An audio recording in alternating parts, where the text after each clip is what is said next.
My wife keeps bringing up the past. It's the same thing over and over. I've tried to listen. Sometimes it goes on for hours, and I'm not sure how to handle this.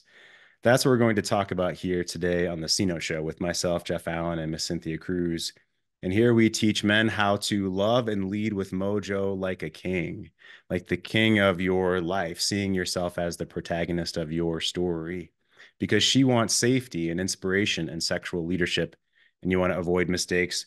Or men come here to learn how to bring the relationship, let's say, from drowning, back from drowning. It feels like the relationship is underwater right now, and you want to know how to bring it back. Sometimes from the brink, sometimes when there's been no sex or intimacy for a long time. So, our topic today is my wife keeps bringing up the past. A man asked, is this abusive? And so that word abusive is a loaded word, and we're going to get into what that means. I've got many resources today, and we'll get to, well, how do I handle this situation? What do I say to her, to my wife, when she keeps bringing up the past? I care about her. I want to heal this. I don't want her to feel bad about these things. I'm a good man. The men that watch this that are here are good men. And so, how do I help her with this? I'm going to dig into this with Cynthia here today. Let me start with this. So, Cynthia and I believe in and we teach in our one on one coaching and our private groups, and of course, in our videos like this. And to the men that are live here, we honor you about the three levels of relationship. And quickly, level one is about body and the power dynamics in between a couple. And this is sexual and interesting and full of chemistry, especially at the beginning of a relationship. So, how do we keep that level of our attraction alive? Level two is when we become parents or roommates with one another, which is not sexual. And many men come to us in that spot. They're entrenched in this limbo of no sex and no intimacy, no chemistry. And we teach how to move and flourish in level three of soul, of heart, of being a conscious man and connecting, let's say, on a spirit level or a heart level, in addition to body attraction, in addition to building a life together. So, one thing I want to call out in this word, what does abusive mean? And we are not here to label your situation one way or the other. Cynthia and I are teachers. We retired from the school system. Both of us did as special education teachers back in 2016, where we specialized in social emotional learning, trauma informed work with kids of every kind that you can imagine, the most difficult kids, the most pained kids with learning disabilities, emotional troubles. And so that's our background, is dealing with, let's say, the child, an actual child or the child within all of us. Mm. And how do we acknowledge those things? And there's a big word, trauma, of trauma from childhood. And what does that mean? So this is not a substitute for therapy. You should definitely seek out a professional, whether it's in coaching or therapy or counseling. But I want you to start with this information and see, okay, check against yourself. Is this ringing true for me? And where can I go from here? We're going to talk about those things today. I will with Cynthia here on the C Show. So, body, mind, and soul. Before I dive into, okay, what is abuse? Because I pulled a few definitions today to share with us here, and we'll talk about that. Is my body calm and am I present? That's what you're asking yourself as a man. Is my mind focused on kingly vision? And kingly vision means, do I have a positive mindset for what's happening? Can I have compassion for myself and compassion for her and the situation?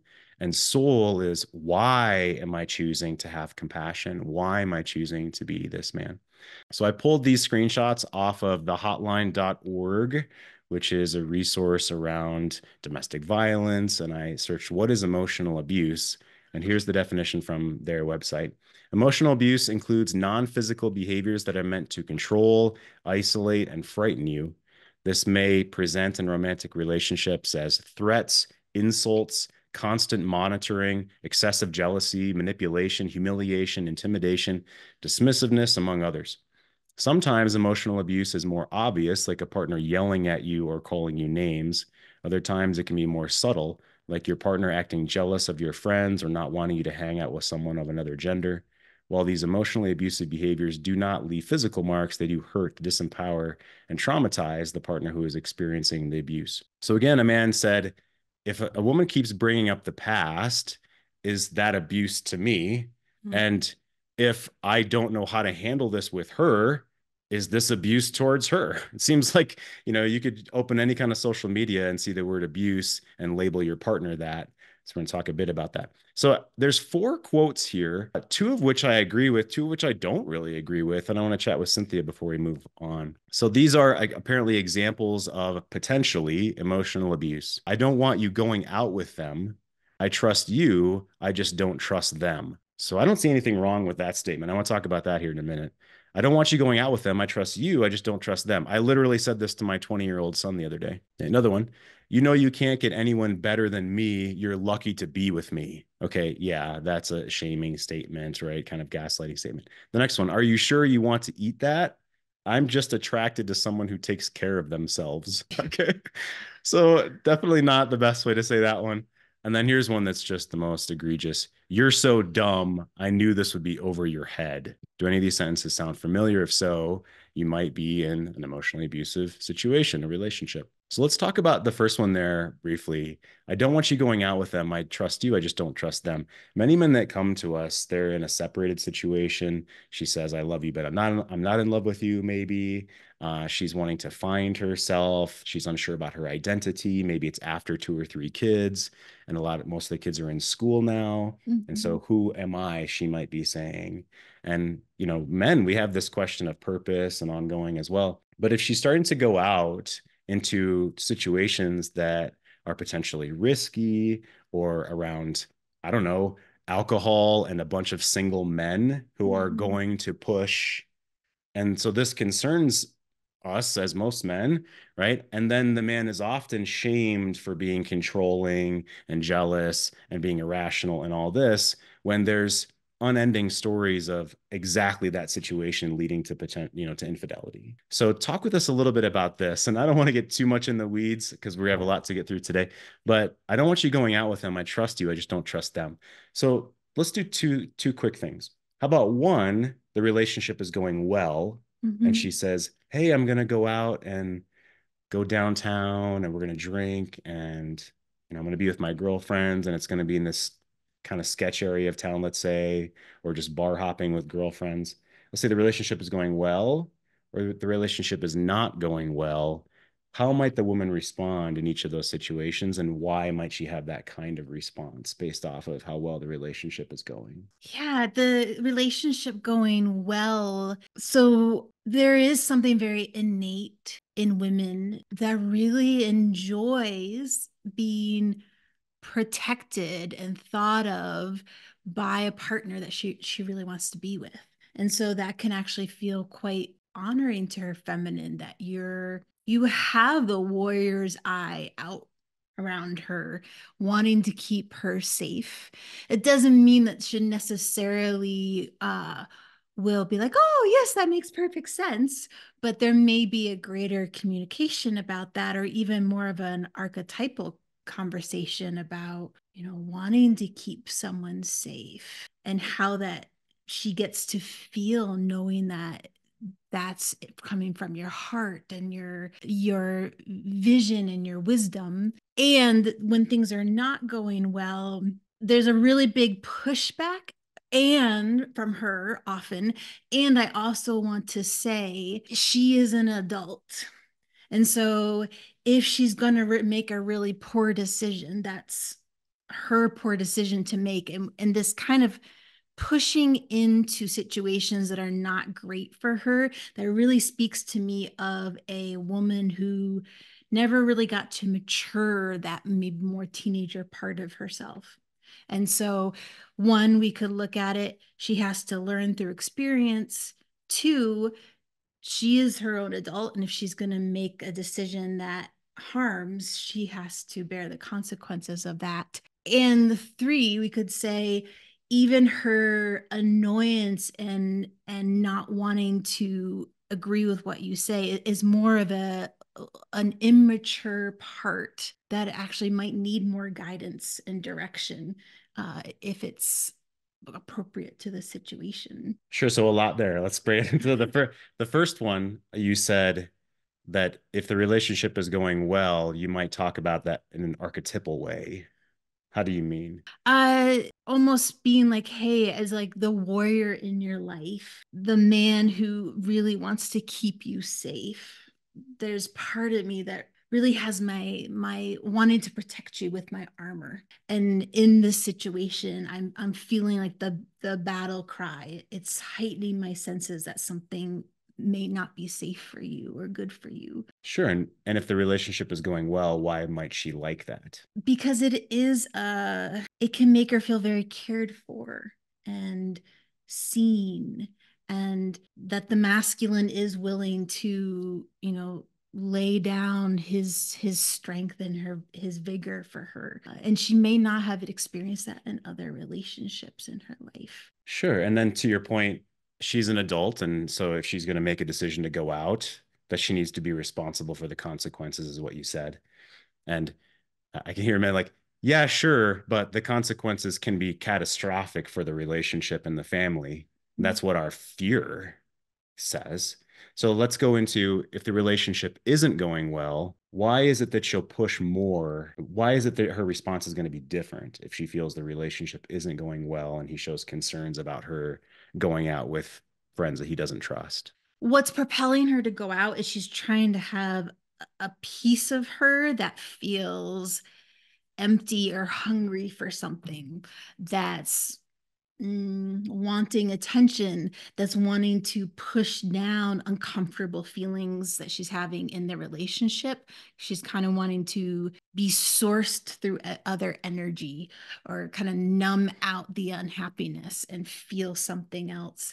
And so it can become almost a compulsion. And why is that different when the relationship isn't going well? What is it about the way she considers her man, the way she considers what he's asking, the way she considers, let's say, respecting the relationship? Why is that different? Because in her mind, let's say part of her is blaming herself that things are not going well in the relationship, but really she's projecting that out on you, that somehow you as a man have purposely taken away things that would make her feel good in the relationship, or you're purposely doing things where she doesn't get to have what she wants.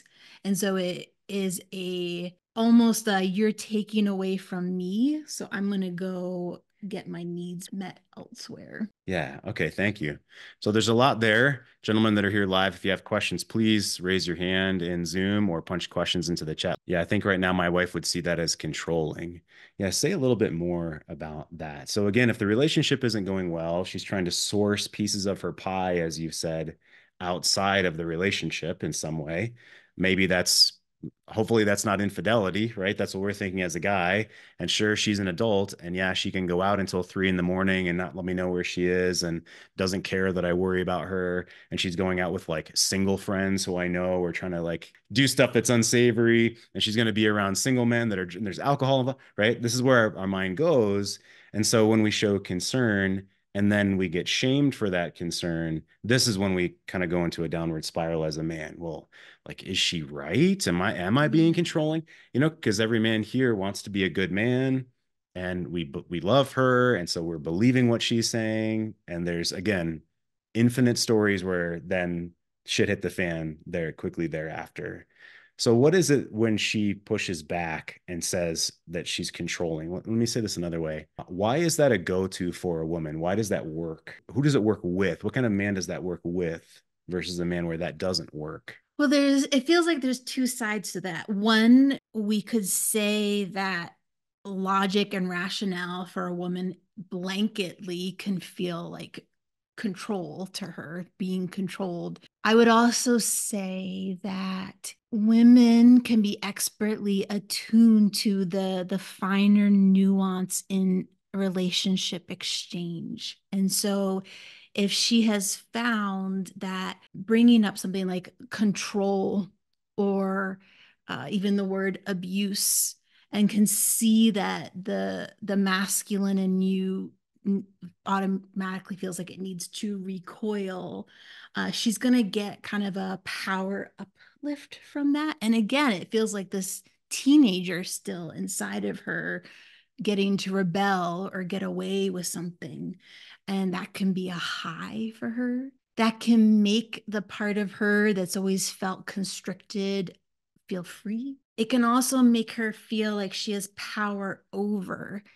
And I do think on an evolutionarily based plane, women who are not in touch with the empowerment of their own feminine can continually look to have power over the masculine so that they don't feel weak and vulnerable. Yeah, say more about that. What does it look like, or what is it like for a woman to have to be in touch with the power of her feminine, say, as you were saying? Yeah, the I think women can look out into the world that they've been brought up in and see that there's a certain amount of logic and A plus B equals C that makes you powerful in the world. We might even say there's like that kind of a little bit of the masculinity to that. Energy in creates energy out. And so she thinks she has to be like that or be better than that than other people.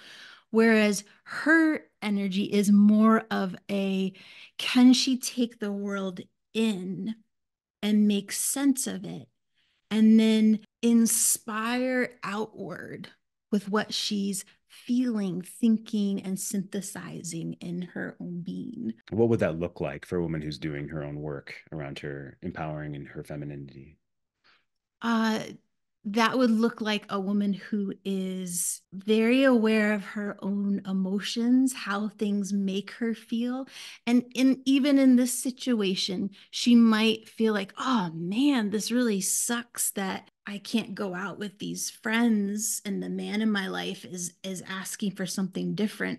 But she can take how she's feeling, uh, kind of connect it to her own why and what's her story behind that, and then evoke more conversation about it or express to you, hey, my real desire here is to have fun and freedom and dance. uh what is a way, like, let's make that happen, uh it together, so I'm not having to seek that in other less connected environments. Yeah, that's really well said. I love how you continue to circle back to, well, what's the core of what I want or what we want? And you keep circling back to that. I appreciate that. We'll take a look more deeply at the chat in a moment. I want to jump forward to, so there are some examples that I won't read that I pulled from this website, thehotline.org, that if you're watching this video, you could pause and read these. Otherwise, you can go to the website and check them out. Most of them are pretty egregious. And so they're kind of obvious, but I want to step forward into what's going to be new that Cynthia and I can talk about now. I pulled a few examples from Quora, which I find interesting because these are real people in the world. This man says, well, why does she keep bringing up the past? Because something happened that she hasn't forgiven or forgotten. You and she may need to get counseling. Now, what does that mean, get counseling? Cynthia and I are going to actually specify how you can positively and in a healthy way go to couples counseling together, because the expectations of a man, you as the husband, and the expectations of a woman about couples counseling are very different.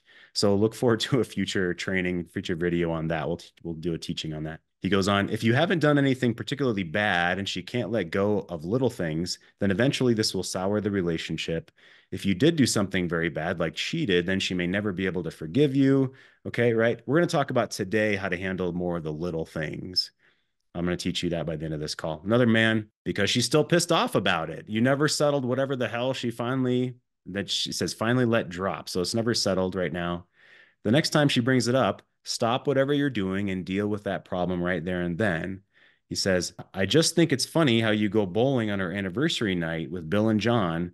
That was 10 years ago. And he's saying, do this. Honey, let's talk about that. It's obviously deeply hurt you, and we need to find some closure. Okay, that's a great start. We're going to get more specific. Here's the one I thought was funny. It says, married man over a decade here. Get used to it. Every woman I have ever known does it to one degree or another. Even if you remember differently, they will insist their memory is more accurate than your own and be able to prove it as often as not. Welcome to the relationship paradigm. It's not too late to choose to be gay. Okay, I want to ask Cynthia about that one. As far as their memory is more accurate than yours, I would assume that that's kind of a power over, I'm better than you, I'm smarter than you.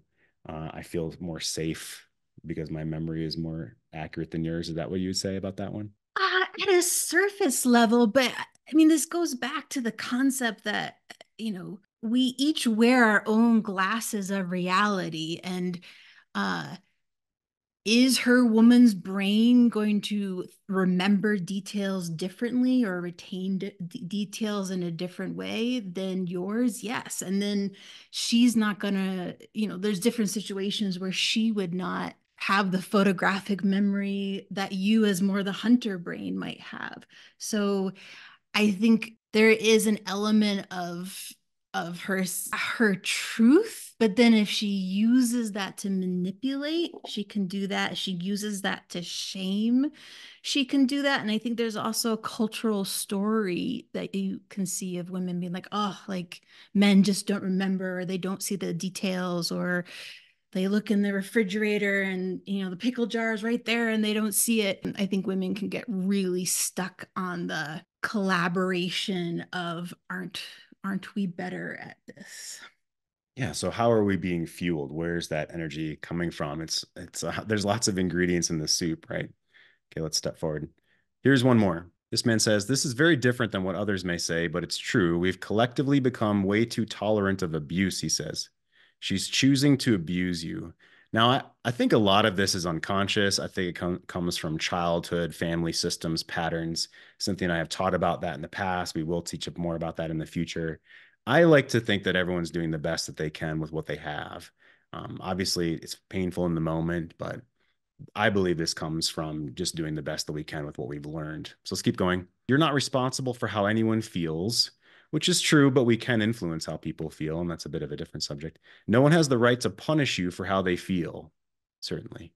It's her own upset that she's projecting on you. I'm overly critical and can never forgive myself and allow myself to learn is her pattern of being.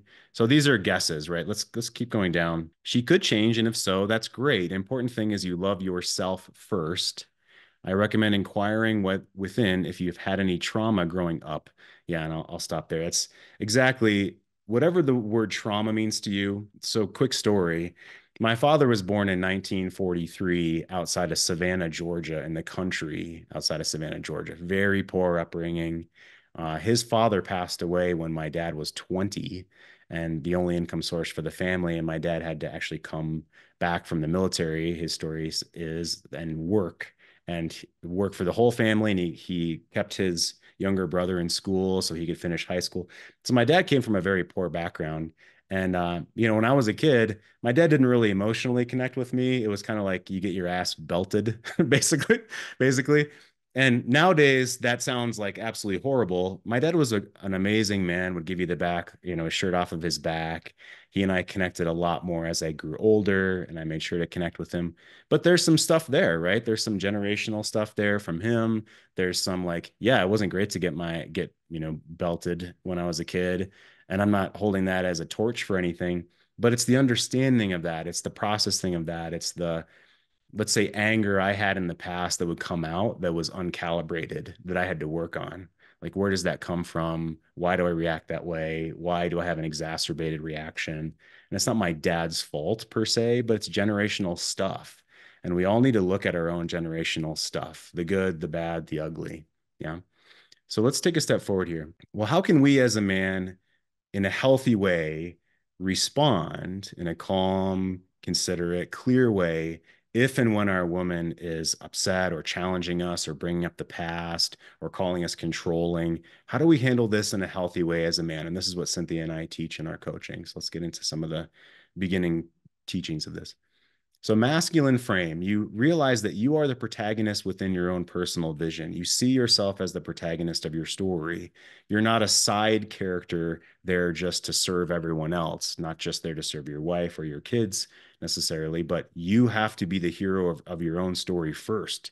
The whole fill your own cup up first before you can help anyone else, put your own oxygen mask on first before you can help anyone else. If there's nothing within you to give, if you have no grounding as a man, she won't be able to respect you and won't be attracted to you. Confidence in your direction and purpose, so you know what you want and you go for it. And you're also aware of and in control of your emotions. Like I was just talking about, it's vital. So what's mine to own and what's hers to own? This is a piece of homework I give men in one-on-one coaching around the situation. So she wants to go out. She wants to stay out till however long she wants to stay out with single friends, drinking, all this strange stuff going on in the man's mind. Well, what's mine to own and what's hers to own? That's something that you have to flush out. And then here's a script of what you can walk through. So if you're watching this video, you can pause, you can take a screenshot. You can take a screenshot right now if you're watching this live or you're on your phone. Take a screenshot of this. So if she brings this up and is pushing back, number one, you might acknowledge what she wants. Okay, maybe she's bringing up something from the past, or she says that you've controlled her in her going out with friends from the past. So you can acknowledge her pain. Number two, you can honor what she's saying that she desires. And Cynthia was saying, well, she wants more freedom or joy or connection or inspiration or adventure or something. So, what is it that she wants? So, can you have her open that for you? Can she honor that about herself? And can you honor that about her? Number three, what can you own? So maybe where have you overstepped, or what is your concern? What's your fear here? What can you own without dumping it on her? Right? The whole I trust you, but I don't trust them, which I think is valid. What you don't want something bad to happen. You don't want this to get between you and her within the relationship. And what you do want, this would be a perfect time, number five, is to bring in that archetypal vision of you want to be the warrior that protects her. And if she stays out till all time of the night, you're not able to be that man that protects her. And this is painful for you. Right? So let's say an obvious thing, right? If there was a man here that's all alpha beating his chest, maybe he's red pill or something like this, he would say, "Oh, Jeff, you're making a big mistake sharing your emotions with her, like what you're afraid of and what you don't want to get in between the two of you, and what you do want." Like he might be that man that says, "Well, I want a wife that doesn't go out with girlfriends late at night. So if you choose to do that, the door's gonna be locked when you come home," or whatever other alpha beat your chest bullshit. And he would say, so talk with us about, I mean, shouldn't I not share my emotions with her? Isn't that something that I'm to be afraid of here?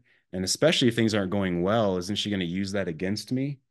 So talk Mhm. with us about how that comes across from a man. Like, where does he need to be within his own self for that to come across in a healthy way? Yeah, I happen to believe that all of this, all these behaviors are pushing back that she's doing, even if, things are not going well, even if she's manipulative and saying really horrible things, it all comes from a true need of hers to connect, to be known, and to not feel like she's alone in her experience.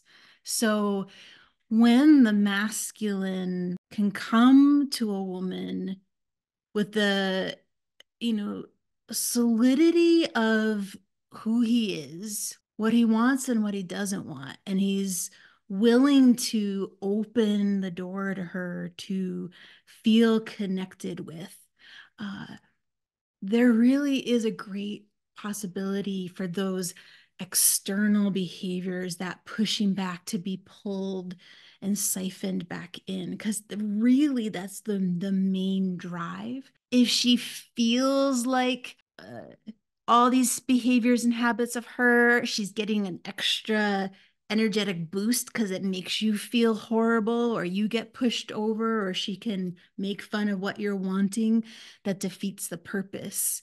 But really, the feminine feels the authenticity of you, the the way you stand on the ground when you talk about future vision, the way your heart is there not to be misused or abused, but as a powerful presence for her to connect to. To me, that is the most powerful stance you can make with a feminine that is like out of control. Uh, is to show her what's possible, and to say, here's the street to walk toward that, if she has the ability to choose that. And let's say she does, let's go the negative route and say she does shame the man for that. She does take advantage of his vulnerability there and gets kind of like glee out of it and goes out anyway. What might you say to that man? What's the reality of that spot in that moment? It's another one of those things that just makes my heart ache because I know in that moment she's really not getting what she's wanting, but that kind of trying to take away your power as a man, take away or misuse your honor or disregard the gift that you offer with your presence and your masculine heart. uh, that's excruciating for me to watch because there are so many women out there who are starving for that. And when there's women who misuse that or trample all over that, I think it gives feminine energy a really bad name. And it's very inauthentic to what femininity truly is. Mm. And what is femininity truly? What's the deepest desire, would you say? To be utterly responsive, to be truly in tune with you, um, and to not be in power struggle. The true feminine doesn't believe that for her to feel okay, she has to take away from or be powerful over. She can feel her own feet on the ground and feel utterly connected. And that's where the empowerment comes from. The knowing of her home body and how it's responding to you moment to moment. So, so briefly, if a woman brings healthy femininity and healthy masculine, leading her own self, how can that reconcile? Because we see a lot of women, a lot of people, but women sort of overpower or ignore their ability to connect and be utterly responsive, as you were saying, because of it's been shamed or they've been hurt in the past, or this new way of being a boss babe gets them their way. So how can a woman reconcile that briefly for us as a man to be able to see that? How can we see that? What does it look like in a healthy way when those are reconciled? When she's shifting away from into the more responsive. When she has both in a healthy way. I think when she has both in a healthy way, you can see how something that you said or the environment or the experience affects her emotionally. You might watch, uh, even if there's the comment like, "Hey, I don't really trust the people you're going out with." You can see it wash over her how that makes her feel. That is being responsive to the moment, but then her in a healthy calibrated way again would be able to feel that in herself and then connect to what she's really wanting, and express what she's really wanting out of the situation. The healthy feminine is not so attached to what everything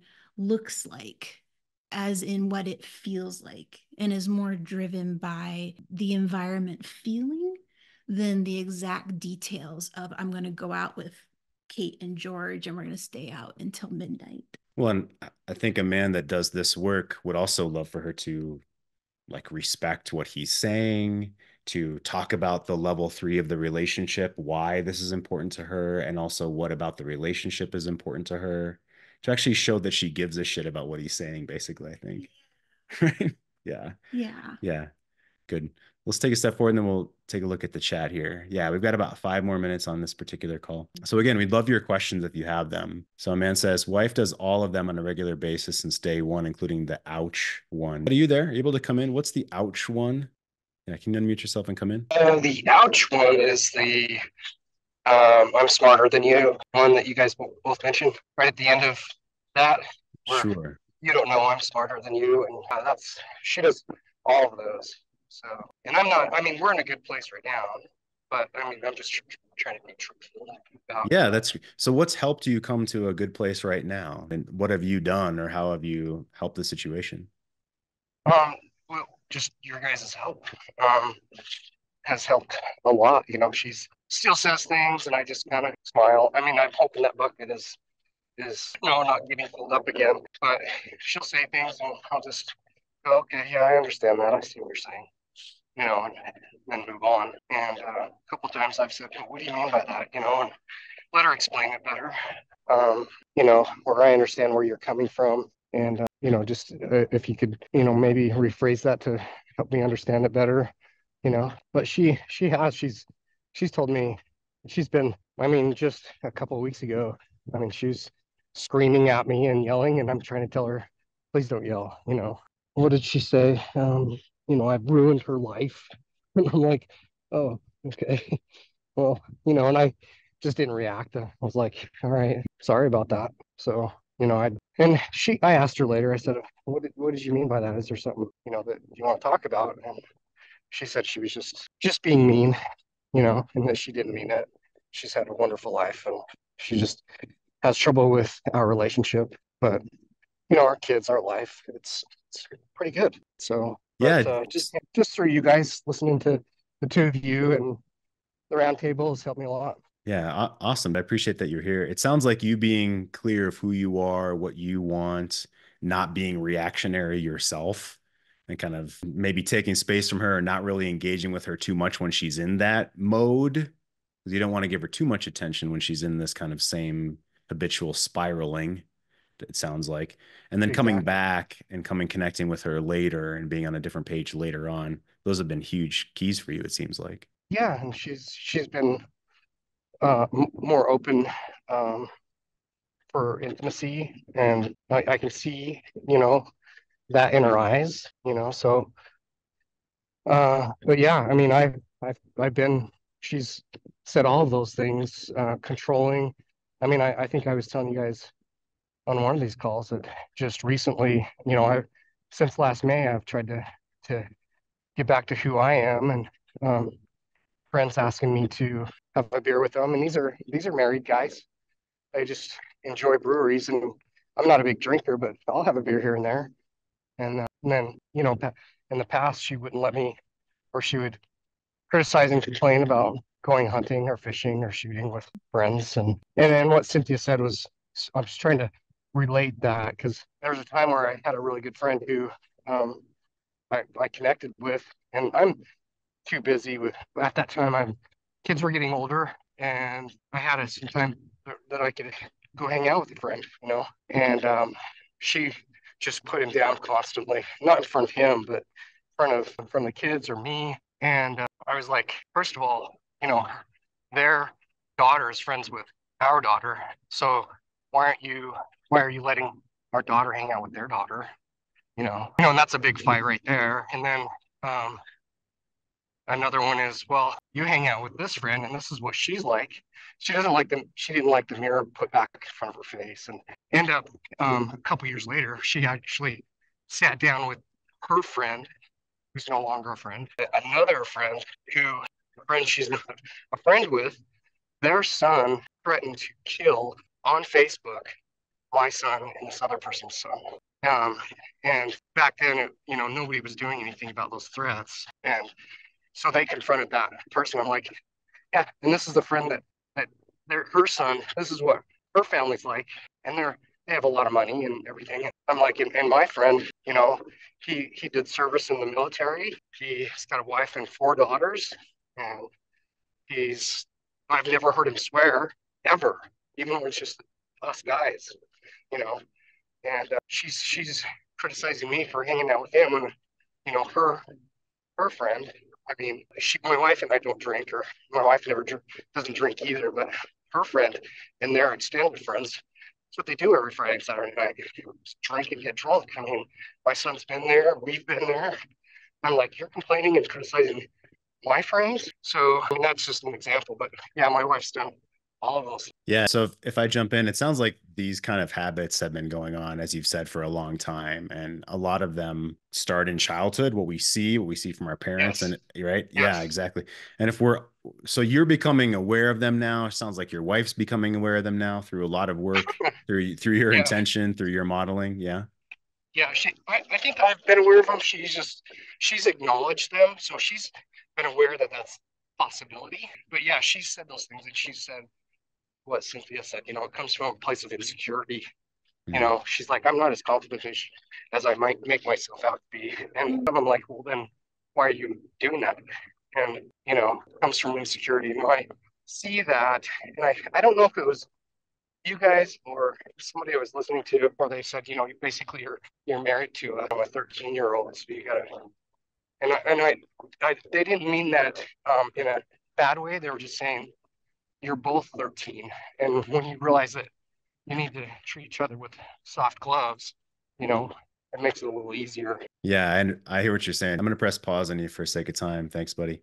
Yeah, we all have a child within us. This is why our past, our professional past as teachers and social emotional teachers comes to fruition, is used every single day. I mean, for my own self, I'll say, and within the work that we do, is because we all have that stuff. We all have our own shit inside, right? And so I have compassion for that. And what do we do about it? That's what Cynthia and I are here to teach. That's what I'm here to teach one-on-one clients in our groups. Do you feel like you have these elements of your own masculine frame? Do you know what's yours to own and what's not yours to own? And do you have specific scripts that you can step through using your words, but the frame of how you step through for your own self? These are things that we love to bring you. If you want more of our stuff, go to greatmenmovemountains.com. We got a lot of things there. Check out our YouTube channel. We've got a free Facebook forum as well. Cynthia, what are some final words for the men that are here on this idea when she's pushing back because she's really trying to find something to fill those pieces of her own pie, but she's kind of like taking it out on the man, but really she's searching for something for herself? What else would you say to that man today? Yeah, I really appreciated your perspective on seeing the other as the 13-year-old part of themselves. I think that can lend a hand to understanding why she's so unskilled at this at times. And I really like your graph of what's yours, what's hers. I think women really, because they don't really want to feel their own self responsibility, love to glop on what's theirs onto your side. And there's nothing more powerful than standing in front of a man who knows exactly what's his and then can see through compassion and strength, what's yours, and is not willing to be budged to take on the burden or take on the anxiety. To me, that's the road to all of us kind of growing up the 13-year-old self, is not binding her anxiety with that, but also providing a really safe space for her to speak of what's more true, to speak of what's more of the desire, to be more authentic in herself in front of you. Yeah, thank you. Good stuff. Appreciate you guys being here. We'll see you next time, same time. Thanks, Cynthia. Ciao, guys.